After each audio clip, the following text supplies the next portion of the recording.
Il faut être capable d'encaisser tout ce stress, toute cette pression, toute cette charge mentale qu'elles ont en elles. Et comment on fait justement alors ? Après, ça se muscle. Ouais. On peut se muscler physiquement. Il y a aussi la force mentale, d'être capable de prendre de la hauteur rapidement, d'être capable de gérer cette charge mentale. Et il y a aussi muscler cette force émotionnelle, de pouvoir encaisser les imprévus. Et quand je parle de performance, c'est pas d'être toujours au taquet, c'est justement d'avoir ce recul, de se dire là, j'ai besoin de lever un peu le pied pour justement mieux me recharger pour reprendre et durer dans le temps. Et pas serrer les dents pendant 3 ans, ça va passer, et finalement exploser en vol. Il y a beaucoup de burn-out. Ah ouais. Énormément de burn-out. Elles se sentent complètement vidées, complètement épuisées.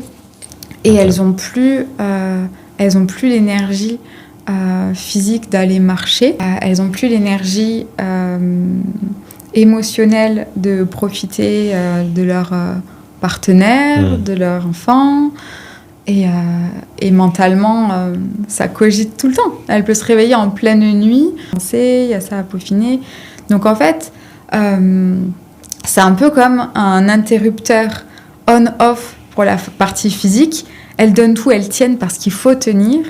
Et dès que c'est plus la peine de tenir, tout s'éteint. Tout s'éteint. Et même un trajet en voiture, oui, je vais tenir parce qu'il faut le faire. Mais dès qu'il n'y aura plus ces attentes professionnelles, là, le corps ne répond presque plus. Ouais. Et par contre, mentalement, là, il n'y a pas l'interrupteur. Ça tourne tout le temps. Et du coup, ça crée une fatigue intense quand même, cette cogitation. Ça s'arrête jamais. C'est clair. Et en plus de faire ça, il faut noter. Mais il y a plein de techniques, mais noter, c'est pas mal, je pense. Oui, noter. Pour se décharger des idées. Et se concentrer sur sa respiration aussi, parce qu'elle est toujours là, la respiration. Et après, c'est pas magique, c'est physiologique. Le fait de se poser, de respirer, ça permet de descendre la tension déjà et de relativiser finalement. Tu le fais ça ? Exercice de respiration régulièrement heureusement. Ah ouais.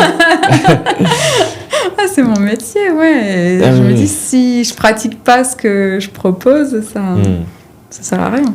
Si je le propose, c'est parce que je sais que ça marche. C'est parce que ça marche sur moi, ça marche sur toutes les clientes et les clients que j'ai accompagnés. Et je suis à chaque fois super impressionnée des résultats sur, en fonction des objectifs des personnes. Encore, quand est-ce qu'on avait rendez-vous ? Hier ou avant-hier, je voyais une cliente et avant, elle avait très peur de se balader, de croiser des hommes. Elle avait une peur viscérale. Et en fait, en quelques séances, on a travaillé avec méthode. Il y a une structure, un protocole spécifique en fonction d'elle, de ses besoins. Mais là, elle arrive à prendre le train pour aller d'un point A à un point B. Elle arrive à être en robe en ville parce qu'elle n'a plus peur. Elle se sent sereine. Et pour moi, ce que je lis, c'est un gain de liberté énorme. Mais parce qu'elle a plus ces peurs envahissantes dans sa tête à chaque fois qu'elle doit sortir. Et comment je dois m'habiller ? Où est-ce que je vais ? Comment je fais pour éviter tel lieu ? Non, là maintenant, elle y va comme elle a envie d'aller. Et elle se sent super sereine et tout va bien. Elle a même ri et plaisanté avec quelqu'un. Ah ouais. Alors qu'avant, elle aurait été dans la défensive, elle se serait sentie agressée ou attaquée. Donc ça va lui ouvrir, elle ne le sait pas encore, mais ça va lui ouvrir des portes et le champ des possibles de manière extraordinaire. Et ça a pris combien de temps ça pour la débloquer ? Mais là, c'était la 5e ou 6e séance. Ouais. Et pendant les séances, tu fais quoi ? Tu discutes avec elle, vous faites de la respiration ? Ça ressemble à quoi concrètement ? Alors là, je l'accompagnais avec la sophrologie et la méthode Rythmo. Dans mes séances, il y a toujours un temps de discussion pour voir qu'est-ce qui s'est passé depuis la dernière séance, comment s'est passé l'entraînement, comment elle se sent. Après, il y a des exercices en mouvement. On met le corps en mouvement avec une respiration contrôlée et des intentions spécifiques en fonction de ce qu'il y a à travailler. Par exemple, chasser le stress, agripper l'attention à soi.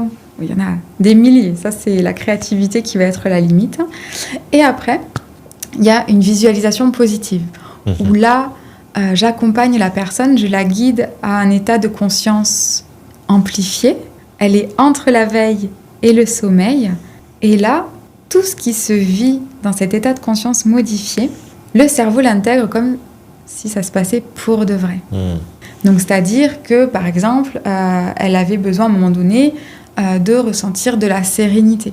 Mais là, je l'ai amenée avec un bouquin, dans un hamac, ou parce que c'est elle aime être avec un livre dans ce hamac et elle se sent vraiment bien. Donc, je l'ai amenée dans ce hamac avec un livre. C'est pas que de s'imaginer, c'est de ressentir cette sérénité quand elle y est. On ancre tout ça et après, elle revient en état de veille classique. Et comme ça, son cerveau, c'est un peu comme une rééducation. Il sait qu'il a la capacité finalement d'être serein et que la personne est capable d'être sereine. Et donc là, c'était en présentiel ou tu en visio. En visio, elle est sur le hamac Alors, elle n'est pas sur le hamac, dans sa tête. Dans sa tête, d'accord. Et son cerveau se voit dans le hamac. Elle est soit assise sur une chaise, soit allongée sur son canapé. Mais son cerveau, lui, il est dans le hamac, il entend les petits oiseaux, il sent le vent sur sa peau. Et cette sérénité, cette profonde sérénité intérieure. Donc, ça lui fait du bien sur le coup, mais après, qu'est-ce qui fait que ça lui fait du bien sur le long terme et qu'elle arrive à se libérer ? En fait, parce qu'elle l'intègre comme faisant partie d'elle. Parce qu'au final, souvent, les peurs, le stress, la charge mentale prend beaucoup de place. Et on a l'impression qu'on n'est que ça, finalement. Alors, il y a plein de ressources qui sont immergées. Et en fait, ce qui permet, quand elle le vit pendant la séance, mais ça, déjà, on a fait le ménage sur ce qui l'a gêné pour faire après remonter ses propres capacités qui étaient enfouies. Et donc, le fait que le cerveau le revive, il l'intègre. Si, en fait, je suis capable d'être sereine, donc je mobilise la sérénité dans le quotidien. Et à force de répéter, de s'entraîner, c'est un peu comme du sport, c'est pas anodin. On va muscler dans le sens où la personne, elle va s'entraîner. Entre des séances, elle va revivre, parce que j'envoie le fichier audio, elle va revivre cette sérénité profonde. Parce qu'en fait, dans cet état de conscience entre veille et sommeil, il n'y a plus les jugements, il n'y a plus les filtres. Le mental, il est en vacances, il est en pause, et donc ça laisse la place à autre chose. À quoi ? À ça, justement. Cette sérénité, cette force, cette puissance, cet ancrage, ce recentrage, cet amour de soi, ce dont la personne a besoin. Parce que souvent, quand je reçois quelqu'un pour la première fois, elle dit « mais je ne suis pas du tout capable d'être sereine tout le temps ». Parce qu'il y a le mental qui dit « t'es pas capable, t'es trop nul, t'y arriveras pas, c'est pas pour toi », etc. Et à force de travailler ensemble, d'éliminer ses peurs, d'éliminer ses freins, le fait de mettre le mental en pause pendant la visualisation, en fait, quand il revient, que la personne, elle a senti par exemple cette sérénité, quand lui revient, il dit « mais en fait, si, elle est capable ». Donc, je vais lui lâcher la grappe et je vais la laisser être sereine. C'est un peu ce fonctionnement. Et est-ce que tu as un conseil à donner pour pratiquer soi-même ? Là, c'est de la sophrologie, tu as parlé un peu de... Je sais pas. Oui, là, je te parlais de la sophrologie. Après la visualisation, on débrief pour qu'elle me dise qu'est-ce qui s'est passé pour elle. Et le fait de verbaliser ce qui s'est passé pour elle, ça va l'aider encore mieux à intégrer les sensations positives qu'il y a eu. Et cette personne, je l'ai accompagnée aussi avec la méthode Rhythmo. C'est proche de l'EMDR. En fait, c'est un retraitement de l'information et c'est très adapté pour les stress post-traumatiques ou quand il y a vraiment des blocages émotionnels, où là, on va travailler, on va stimuler de manière alternée un côté et l'autre. Donc, ça peut être en tapotant sur les épaules ou sur les cuisses ou en regardant à droite à gauche avec les yeux, avec toute une méthode aussi. On va alterner ces stimulations et des temps de visualisation aussi, où en fait, quand on a eu un événement traumatique, un stress post-traumatique ou un grand blocage émotionnel, notre mental, en fait, pour nous protéger, il nous empêche de faire certaines choses, pourtant qui pourraient nourrir notre vision ou nos objectifs. Mais par souvenir de ce moment trop intense émotionnellement, il ferme la porte et on ne se sent pas capable de faire telle ou telle chose parce que notre mental ne veut pas nous faire revivre cet événement traumatique. Donc en fait, c'est un peu comme si on s'était brûlé mais que on est toujours à vif avec la lymphe là et ça fait toujours super mal. Et quelque chose d'anodin pour une personne lambda, pour nous qui avons vécu ce traumatisme, nous ça va toujours nous brûler et ça va créer une réaction vive. On ne va pas et ça va nous empêcher de faire des choses qui sont bonnes pour nous. Et en fait, la méthode Rythmo, par une alternance de stimulation des deux côtés, soit en tapotant sur les épaules, les cuisses ou en tournant les yeux à droite à gauche. Ça, avec des temps de pause où on respire, j'accompagne aussi la personne à penser à certaines choses en fonction de ses besoins. Ça va permettre de cicatriser finalement cette brûlure, qu'elle soit plus à vif. Alors, ça fait toujours partie d'elle, hein, donc ça n'efface pas le souvenir, mais ça décharge émotionnellement ce souvenir. Donc en fait, la brûlure ne sera plus à vif, il y aura la cicatrice et ça va lui permettre de se libérer, de pouvoir faire après les choses dont elle a besoin, dont elle a envie, parce que le mental n'aura plus besoin de bloquer parce qu'il a digéré. Ouais. C'est-à-dire que au lieu de toujours ramener cet événement traumatique dans le présent et que ça nous bloque, en fait, ça le range dans la bonne case du passé pour pouvoir aller de l'avant. Ah, je vois bien. Ok. Donc c'est une méthode, donc c'est pas de visualisation là pour le coup, mais ouais, c'est une méthode très spécifique. Ouais, à quoi ça sert l'activité physique ? Déjà de se mettre en mouvement. Déjà quand on met le corps en mouvement, qui se sent moins bien après une séance de sport par rapport à avant ? C'est clair. Moi pas. Moi, je veux dire, je regrette jamais d'être allé à la salle, d'être allé courir ou marcher. Même si des fois ça chauffe un peu. Sur le coup. Forcément, c'est physiologique aussi. Ça libère des hormones qu'on n'a pas si on ne fait pas de sport. Elles n'ont pas forcément eu cette culture du sport quand elles étaient jeunes ou elles ne sont pas forcément à l'aise dans leur corps. Mais justement, on met le corps en mouvement et on ressent les bienfaits finalement de mettre ce corps en mouvement. Et après, on se sent mieux. C'est-à-dire que je n'ai pas d'objectif de performance, de tablette de chocolat. Par contre, après, ton corps, tu te sens bien dedans. Et ça permet finalement aussi de travailler la posture et de se sentir à l'aise et d'avoir cet amour de soi aussi parce qu'on est plus à l'aise, ça bouge. Et forcément, ça crée du bonheur aussi. Ouais, c'est pour celles qui n'ont pas l'habitude de faire du sport, je pense que c'est essentiel qu'elles y prennent du plaisir, hein, sinon... Oui, c'est ça. Ouais. Pourtant, normalement, il ne faudrait pas forcément attendre d'être motivé pour faire du sport. Ouais. Mais... là, pour les personnes qui ont du mal à se lancer, fais-le. Ou sinon, pense à après. Pense à comment tu te sens après une séance de sport. Cette satisfaction de l'avoir fait, quoi. L'activité physique, c'est pas forcément pour avoir un corps sculpté et correspondre aux normes de beauté actuelles. Mais ça permet aussi d'encaisser. C'est-à-dire que quand tu as une force physique... oui, tu peux encaisser plus facilement. Il faut de la force. Et en fait, si toi, tu n'as pas ta force intérieure, tes muscles profonds ne sont pas solides, en fait, à la fin, tu vas avoir le bas du dos en compote. Alors que si tu as travaillé ta musculature profonde, ta force physique, forcément, tes abdos, tes muscles du dos, tout ton corps va pouvoir encaisser finalement ce que ton métier te demande. Ce qui te vient en tête, là ? De quoi tu aimerais parler J'aimerais parler de mon utopie. Ton utopie ? Vas-y, ça m'intéresse. Pour moi, un monde idéal, c'est un monde où les gens se respectent eux-mêmes, où on cultive la bienveillance. Et si on est bienveillant envers soi-même, on peut être bienveillant envers les autres. Et spécifiquement, par rapport à ma mission, c'est d'accompagner les entrepreneurs à ressentir ce bien-être profond pour qu'elles puissent être pleinement épanouies et qu'elles puissent durer dans ce métier passion, qu'elles se sentent à l'aise, qu'elles se sentent fortes, qu'elles se sentent puissantes et qu'elles se sentent libres. Parce que pour moi, plus on est de femmes entrepreneurs qui nous sentons alignées, qui nous aimons, qui nous sentons fortes et libres, c'est tout autant de modèles positifs, bienveillants et d'amour qu'on offre aux petites filles d'aujourd'hui et de demain. On casse un peu les codes et on montre que oui, on peut travailler avec plaisir, on peut donner tout en se donnant à soi.